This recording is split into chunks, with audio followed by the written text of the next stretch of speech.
ضمن سخنرانی رکتور دانشگاه ملی تاجیکستان امومالی نصرالدین زاده ذکر داشت که اجلاسیه تقدیرساز 16 شورای عالی جمهوری تاجیکستان با شکلگیری دولت تاجیکان زمینه گذاشت. خلق تاجیک از آن روزی سعید و فرخنده و فیروز و نصرت بخش تا امروز تحت رهبری پرزیدنت جمهوری تاجیکستان محترم امومالی رحمان کامیابی‌های بی‌نظیر را به دست آورد. تاکید رفت که اجلاسیه 16 شورای عالی از آن جهت واقعی تاریخی است که محض آن به بی‌حاکمیتی دولت و جامعه ما در آن روزهای پرفاجعه خاتمه بخشید و به صفحه‌های تاریخ ملت با حرف‌های زرین داخل گردید. تاکید شد که همساله سنه 16 نوامبر یک بار دو رویداد مهم تقدیرساز، یکی روز پرزیدنت جمهوری تاجیکستان و دیگری برگزاری اجلاسیه 16 شورای عالی جشن گرفته می شود که این دو جشن به هم توأم بوده برای بنیاد دولتداری ملی و خلق تاجیکستان اهمیتی برعلا بزرگ دارد.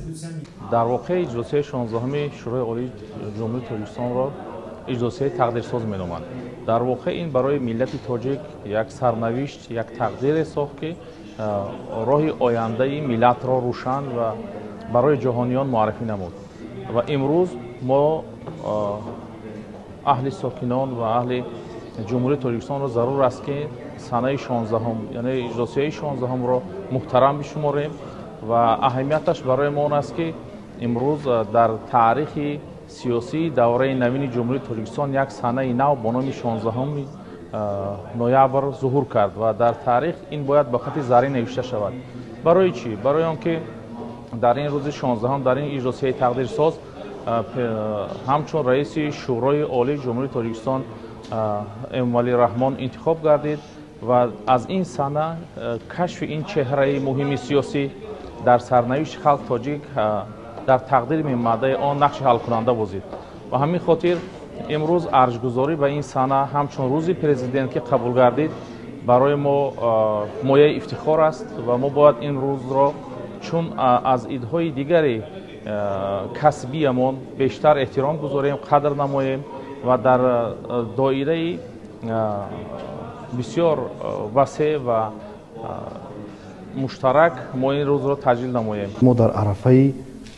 روزی پرزیدنت جمهوری تاجیکستان و اجلاسیه 16 شورای عالی جمهوری تاجیکستان قرار داریم که بسیار هم یک نقش تاریخی دارد در روند دولتداری ما.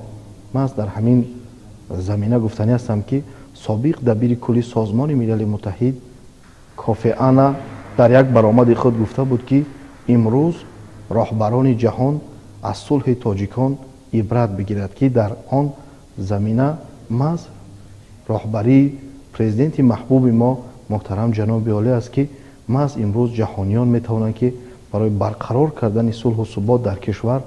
از منبرهای با نفوذ اشاره میکنند که تاجیکان توانستند که در یک مدت کوتاه صلح و ثبات را برقرار کنند.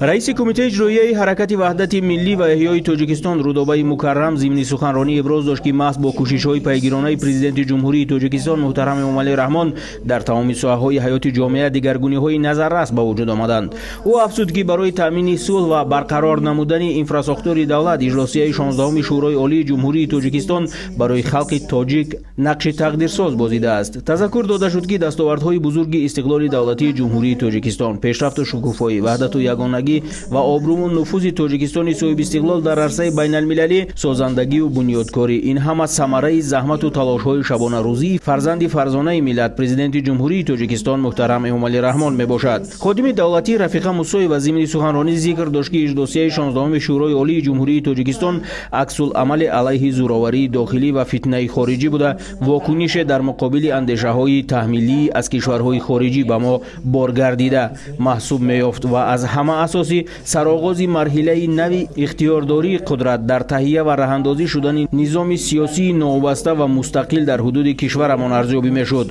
بنابراین از خارج مملکت به ما جنگ را تحمیل نمودند که 10 سالها دولت ملی تاجیکان را از رشد همه‌جانبه بازداشت و خسارات عظیم به بار آورد، اما با ابتکار و کوشش‌های پرزیدنت کشور پیشوای معظم ملت محترم امومالی رحمان راههای رفع مناقشه‌ها و برگردانیدن فراریان از مرز کشورهای همسایه تطبیق گردیده یکپارچگی دولت و مسئله هستی و نیستی ملت تاجیک با نتیجه مثبت حل گردید.